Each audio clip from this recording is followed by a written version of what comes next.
जी हाँ, नमस्कार, शुभ संध्या। स्वागत है आप सभी का संस्कृत बाय सागर सर इस यूट्यूब चैनल पर। हमेशा की तरह फिर से एक नया प्रैक्टिस सेट के साथ में उपस्थित हूँ और आशा करता हूँ, उम्मीद करता हूँ कि आप लोगों को ये प्रैक्टिस सेट बहुत अच्छा लग रहा होगा। ठीक है, और आप सभी को फिर से एक बार बधाई, क्योंकि इस परिवार को आप लोगों ने 10K प्लस कर दिया है आज। और मैं इतना उम्मीद नहीं करता था कि एक संस्कृत के चैनल को आप इतना प्यार देंगे। और ये जो समर्पण है आप लोगों ने संस्कृत के प्रति दिखाया है, हमेशा मैं अपने विषय के प्रति हमेशा जागरूक रहूँगा और आप लोगों के प्रति हमेशा वफादार बन करके, और भी मेरा दायित्व तो बढ़ गया है करके इसको, इस जिम्मेवारी को बखूबी से निभाने का प्रयास करता हूँ। ठीक है, तो इस सीरीज को कोशिश करता हूँ एग्ज़ाम तक ना छूटे इसी तरह से आपको। ठीक है, 23 तारीख तक आपका, 23 तारीख को अगर एग्ज़ाम होता है तो 23 मतलब 24 प्रैक्टिस सेट अगर मैं डेली इस तरह से अगर आपको प्रोवाइड करता हूं तो निश्चित रूप से कुछ ना कुछ आपको सहायता होगी ही होगी। और देखिएगा, अभी तक का जो मेरा अनुभव रहा है, ठीक है, तो लगभग मैंने हमेशा अब तक जितने भी यूपी टेट हुए हैं 30 में से 30 क्वेश्चन फंसा करके दिखाया है। और ये जो अभी 28 नवंबर को जो आपका पेपर हुआ है रद्द वाला, उसमें भी मतलब निश्चित रूप से आपने देखा होगा यूट्यूब में एनालिसिस करते समय आपको बहुत बार बताया कि इस प्रश्न पर हम चर्चा कर चुके हैं। देखिएगा, स्टार्ट करते हैं। विषय वस्तु तो बहुत कुछ है बोलने के लिए, लेकिन क्या करें, सारी चीज़ें सीमितता से आपको प्रोवाइड कर रहा हूँ और बहुत अच्छे से चीज़ें प्रोवाइड कर रहा हूँ और क्वालिटी के साथ चीज़ें प्रोवाइड कर रहा हूँ। ठीक है, देखिएगा, ग्रहणात्मक कौशल हैं, आपसे सवाल पूछ रहा है। फर्स्ट सवाल है आपके स्क्रीन पर, देखिएगा, ग्रहणात्मक कौशल। सबसे पहले कौशल की बात करें तो देखिएगा, भाषा कौशल 4 हैं। ठीक है, भाषा कौशलों की बात करता है तो ये 4 हैं। ठीक है, तो इसको हम संक्षेप में अगर कहें तो सुबोपली के नाम से जानते हैं। सु से तात्पर्य श्रवण, सुनना। ठीक है, बो से तात्पर्य बोलना यानी भाषण करना, इसको हम कहेंगे। प से तात्पर्य पठन यानी पठन, पढ़ना। ली से तात्पर्य लेखन यहाँ पर हो जाएगा। ये एक स्वाभाविक क्रम है और भाषा कौशल परस्पर अंतः संबंधित होते हैं। और भाषा कौशलों का वर्गीकरण कई प्रकार से हुआ है, लेकिन ज्ञान अर्जन और ज्ञान अभिव्यक्त करने की यानी भाव अभिव्यक्त और ज्ञान यानी कुछ ग्रहण करने की दृष्टि से हम इसको 2 प्रकार से विभक्त करते हैं कौशलों को। ठीक है, कौशल 2 प्रकार से विभक्त होते हैं। एक तो ग्रहणात्मक कौशल हैं, दूसरा है अभिव्यक्तात्मक कौशल।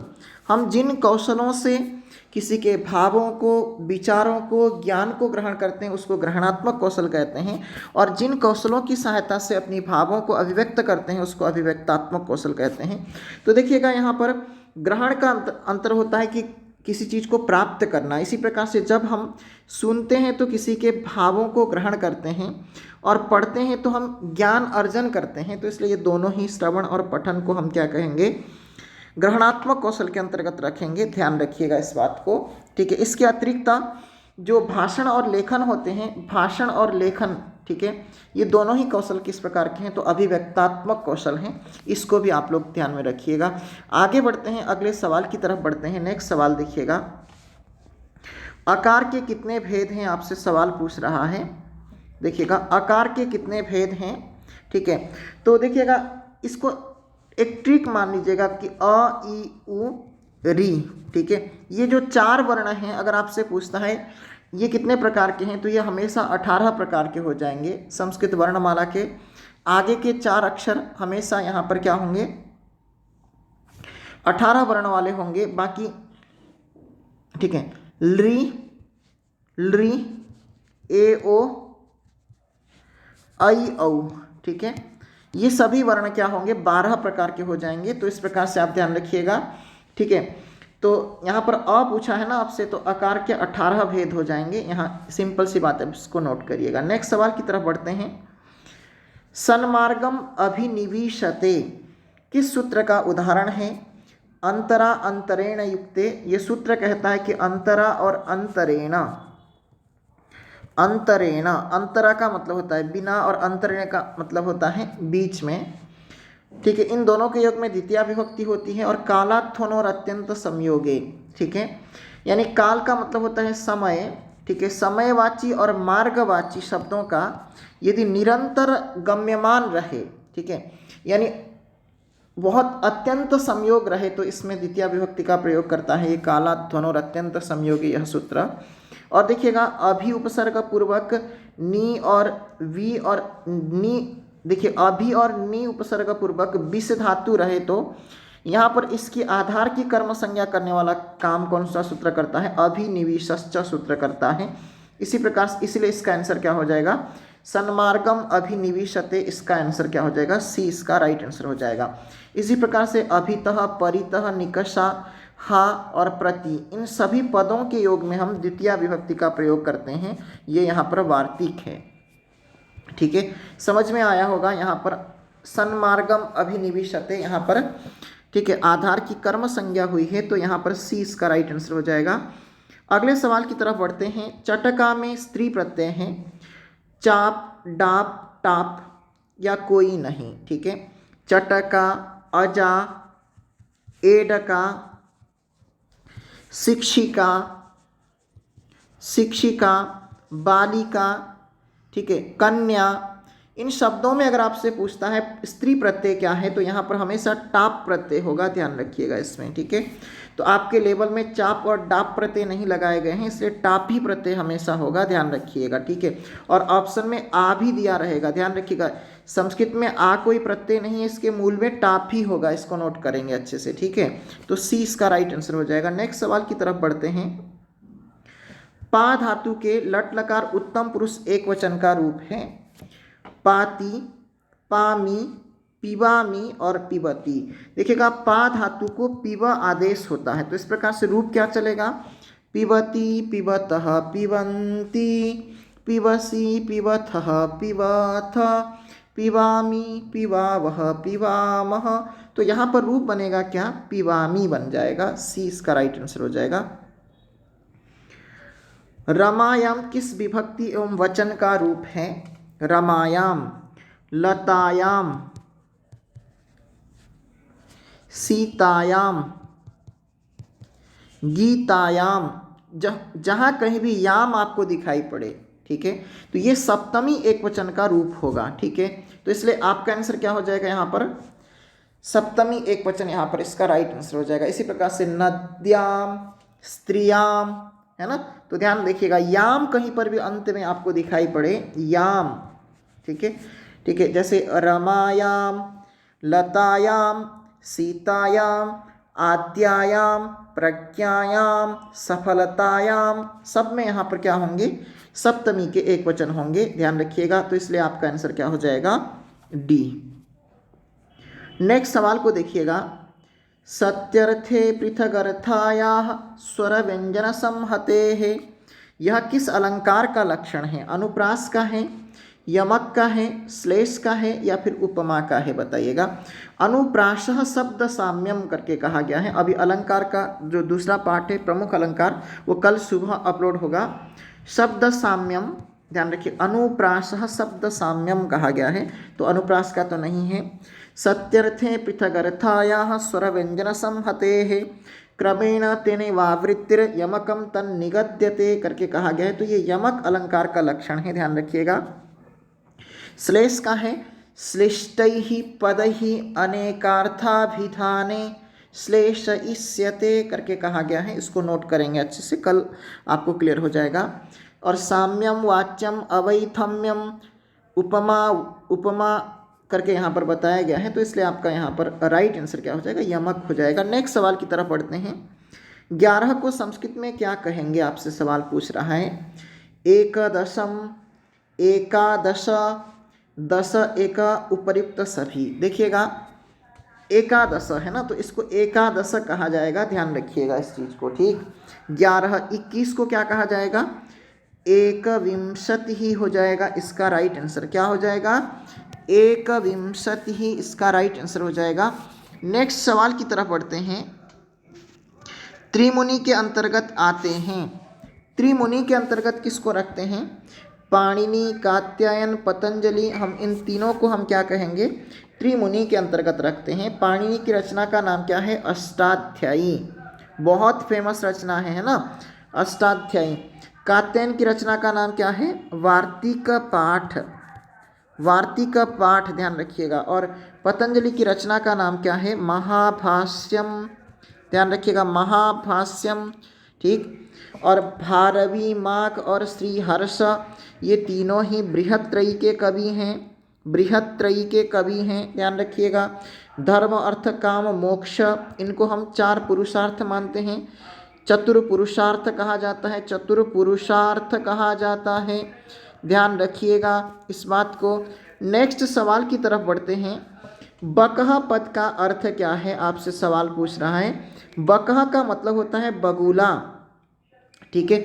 सर्पह का मतलब होता है सांप, मृगः का मतलब होता है मृग, हिरण, है ना। भौरा का मतलब होता है षट्पदः, ठीक है, षट्पदः यहाँ पर भौरे को कहेंगे। अगले सवाल की तरफ बढ़ते हैं। निम्नलिखित में से कौन सा अव्यय कालवाची नहीं है। देखिएगा, कालवाची का मतलब होता है समयवाची, यानी इनमें से कौन सा ऐसा शब्द है जो समय को सूचित नहीं करता है, आपसे सवाल पूछ रहा है। कथम का मतलब होता है कैसे, संप्रति का मतलब होता है अभी, अधुना का मतलब होता है अभी, ठीक है, कदा का मतलब होता है कब, ठीक है ना। तो यहाँ ध्यान रखिएगा, तो इसका जो राइट आंसर हो जाएगा क्या, तो ये कथम है ना, कथम का मतलब होता है कैसे, तो ये रीतिवाचक अव्यय है, क्या है, रीतिवाचक अव्यय है, यानी कार्य करने की शैली को बतलाता है। इसलिए आपका आंसर क्या हो जाएगा यहाँ पर, ए इसका राइट आंसर हो जाएगा। नेक्स्ट सवाल की तरफ बढ़ते हैं। संस्कृत के गद्य का शुद्ध उच्चारण सीखने का सिद्धांत कौन सा है। चाहे गद्य हो, चाहे पद्य हो, चाहे नाटक हो, चाहे व्याकरण हो, शुद्ध उच्चारण सीखने का जो सिद्धांत है, अभ्यास का सिद्धांत हो जाएगा इसका राइट आंसर, ठीक है ना। उचित प्रतिक्रिया का सिद्धांत ये कहता है, क्योंकि इसके द्वारा हम क्या करते हैं, बच्चों को प्रतिक्रिया देने के चीज मतलब प्रतिक्रिया शैली को विकसित करते हैं। रुचि का सिद्धांत ये कहता है कि बच्चों में रुचि जागृत किया जाए। स्वाभाविकता का सिद्धांत ये कहता है कि पढ़ाने के दौरान हम जिस भाषा का अध्ययन कर रहे हैं उसी भाषा में हम अध्यापन कराएं। नेक्स्ट देखिएगा, सह ईश्वरम स्मरति, वह ईश्वर को स्मरण करता है, इसका कर्मवाच्य क्या होगा। देखिएगा, सह यहाँ पर तत् शब्द का पुल्लिंग का रूप है, तो इसका यहाँ पर सह दिया है, तो इसका तेना हो जाएगा। ईश्वरम है तो ये द्वितीया विभक्ति एक वचन में है, इसको प्रथमा विभक्ति में ले जाएंगे तो ईश्वरः, और स्मरति का स्मर्यते हो जाएगा, ध्यान रखिएगा। तेन ईश्वरः स्मर्यते, यहाँ पर इसका राइट आंसर हो जाएगा कर्मवाच्य करने पर। त्रिभाषा सूत्र में वैकल्पिक भाषा क्या है, ठीक है। तो संस्कृत को हम वैकल्पिक भाषा के तौर पर अध्ययन करते हैं, ध्यान रखिएगा। त्रिभाषा सूत्र आपसे सवाल ये पूछ सकता है कि भारत की भाषा शिक्षा नीति कौन सी है, भाषा शिक्षा नीति कौन सी है, आपसे सवाल पूछ रहा है, ठीक है। तो यहाँ पर ध्यान रखिएगा, भाषा शिक्षा नीति अगर आपसे सवाल पूछे तो त्रिभाषा सूत्र है, और इसमें त्रिभाषा सूत्र में संस्कृत का स्थान क्या है, तो वैकल्पिक है, ध्यान रखिएगा। प्रथम भाषा के रूप में मातृभाषा को और क्षेत्रीय भाषा को स्थान मिला है, ध्यान रखिएगा। पित्रे किस विभक्ति व वचन का रूप है, पित्रे, मात्रे नमः, पित्रे नमः यानी माता को नमस्कार है और पिता को नमस्कार है ना, तो मात्रे नमः और पित्रे नमः, ठीक है। तो यहाँ पर आपका चतुर्थी एक वचन है, और नमः के योग में कौन सी विभक्ति होती है, चतुर्थी विभक्ति होती है। संकल्प का विलोम शब्द क्या होगा, संकल्प का, है ना, संकल्प का मतलब दृढ़ इच्छा शक्ति धारण कर लेना, तो विकल्प का मतलब होता है इच्छा, है ना, इच्छा या फिर ऐच्छिक, ठीक। तो इसलिए आपका आंसर क्या हो जाएगा, विस्तृत हो जाएगा, विकल्प हो जाएगा इसका राइट आंसर, ठीक है। संयोग का वियोग होगा, संग्रह का विग्रह हो जाएगा, और विस्तृत का यानी इसको संकुचित हो जाएगा इसका राइट, है ना, तो विलोम पद। आगे बढ़ते हैं नेक्स्ट। भूतकालिक क्रियापद को दर्शाने के लिए किस प्रत्यय का प्रयोग होता है, भूतकालिक क्रियापद को दर्शाने के लिए हम किस प्रत्यय का प्रयोग करते हैं, तो यहाँ पर हम तवतु प्रत्यय का प्रयोग करते हैं, ध्यान रखिएगा। त्वा प्रत्यय का प्रयोग करके इस अर्थ में करते हैं। सानच प्रत्यय का प्रयोग हम क्रिया की निरंतरता को दर्शाने के लिए, क्रिया की निरंतरता को दर्शाने के लिए, निरंतरता, ठीक है, इसको दर्शाने के लिए करते हैं। तवतु प्रत्यय का प्रयोग हम भूतकाल के लिए करते हैं, और यहाँ पर आपका आंसर क्या हो जाएगा, सी इसका राइट आंसर हो जाएगा। 18वें प्रश्न की ओर देखिएगा। ठीक है, वाक्यकार कौन है? तो इसको वाक्यकारम वररुचिम भाष्यकारम पतंजलिम, है ना, और पाणिनिम सूत्रकारम च प्रणतोस्मि मुनित्रयम कहा गया है। तो वाक्यकार कौन है? तो वररुचि है। वररुचि यानी कात्यायन को हम कहते हैं। ठीक है ना, कात्यायन का जो मूल नाम है ना वो वररुचि था। ये कात्यायन तो यहाँ गोत्र है बेटा, गोत्र के नाम से फेमस हुए हैं ये। ठीक है ना, तो इसलिए आपका आंसर क्या हो जाएगा, बी इसका राइट आंसर हो जाएगा। भट्टोजीदीक्षित को हम वृत्तिकार कहते हैं, इसको भी ध्यान रखिएगा, क्या है, वृत्तिकार, ध्यान रखिए। ठीक, आगे अगले सवाल की तरफ बढ़ते हैं। न वर्ण का उच्चारण स्थान है कंठ, तालु, दंत एवं नासिका, मूर्धा। देखिएगा, ऋतुलसानाम दंताः, है ना। तो कहा कि ऋ से तात्पर्य ऋकार, ऋकार के 12 भेद, तू से तात्पर्य तवर्ग, तवर्ग में त थ द ध न, है ना। तो इसलिए तवर्ग का होने के कारण से दंत तो होगा ही होगा, है ना। और साथ साथ में ये जो न है ना वर्गीय पंचम अक्षर है, तो इसलिए नासिका उच्चारण स्थान भी होगा इसका। तो सी इसका राइट आंसर हो जाएगा। ठीक, अगले सवाल की तरफ बढ़ते हैं। तो सह पठति वाक्य में वाच्य कौन सा है? सह पठति, वह पढ़ता है। ठीक है, तो जहाँ पर कर्ता, ठीक है, कर्ता के अनुसार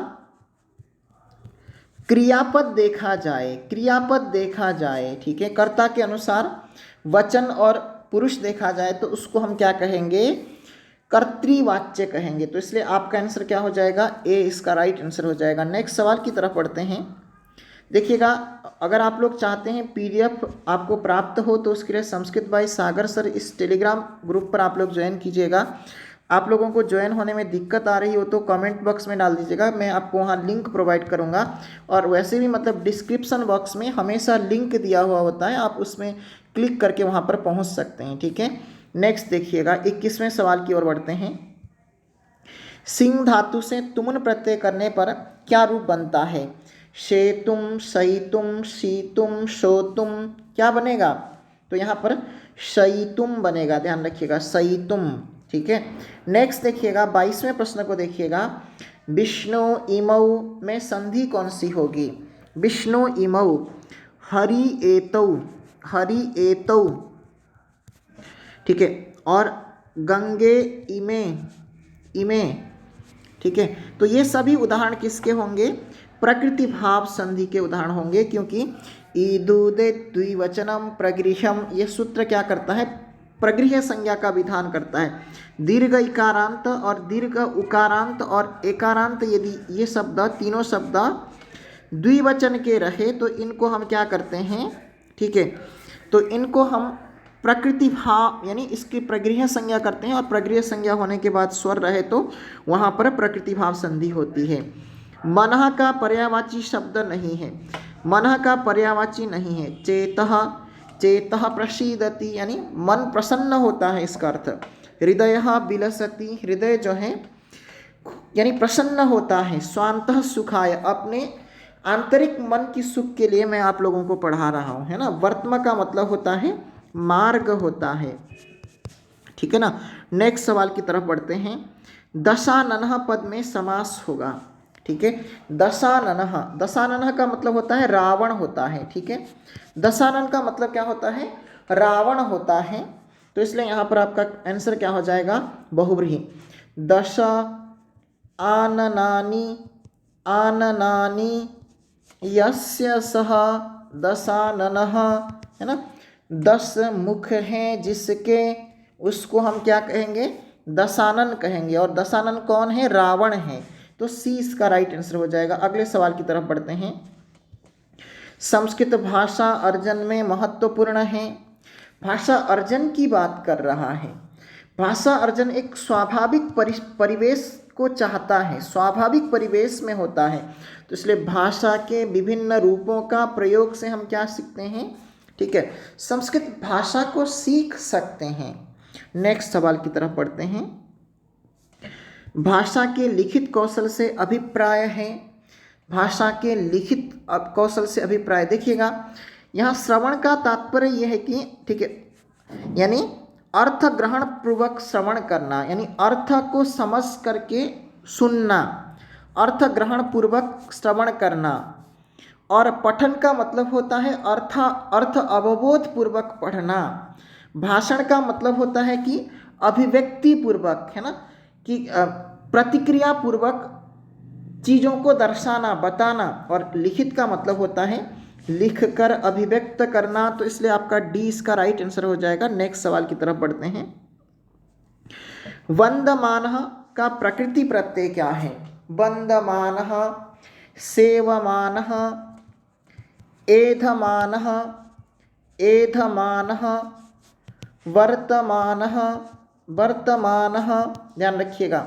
ठीक है, तो ये सब यहाँ पर ध्यान रखिएगा। कहीं पर भी मान आपको दिखाई पड़े और आपको धातु दिखाई पड़े तो यहाँ पर समझ लीजिएगा सानच प्रत्यय होगा।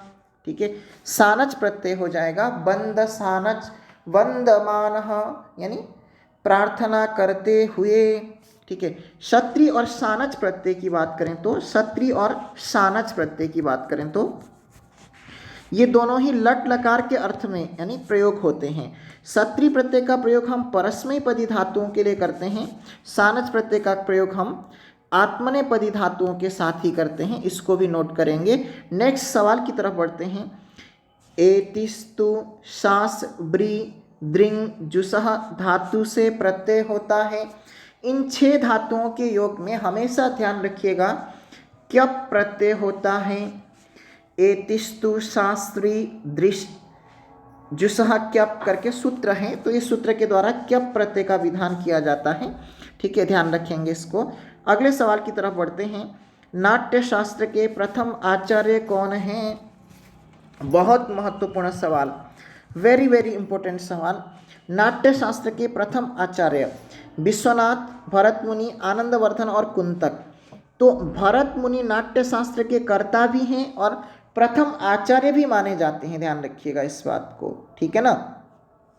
नाट्य शास्त्र के कर्ता कौन हैं? तो भरत मुनि हैं। विश्वनाथ की रचना का नाम क्या है? तो साहित्य दर्पण है, साहित्य दर्पण है, ध्यान रखिएगा। इनकी प्रसिद्ध स्टेटमेंट क्या है? वाक्यम रसात्मकम काव्यम करके इनका पंक्ति है। आनंदवर्धन की रचना का नाम क्या है? तो ध्वन्यालोक है, ध्वन्यालोक, ध्यान रखिएगा। ठीक है, और कुंतक की रचना का नाम क्या है? तो वक्रोक्ति जीवितम, वक्रोक्ति जीवितम, है ना, इनकी रचना का नाम है। तो इसको ध्यान रखिएगा। यहाँ पर आपका आंसर क्या हो जाएगा? ठीक है, बी इसका राइट आंसर हो जाएगा। नेक्स्ट सवाल की तरफ बढ़ते हैं। कहा कि ये सवाल बहुत महत्वपूर्ण है, वेरी वेरी इंपॉर्टेंट सवाल। चतुर्दश माहेश्वर सूत्रों में किस किस वर्ण की 2 बार आवृत्ति हुई है? देखिएगा, नकार और हकार की यहाँ पर 2 बार आवृत्ति हुई है। ठीक है, तो यहाँ आपको ध्यान रखना है ण और ह की यहाँ पर 2 बार आवृत्ति हुई है।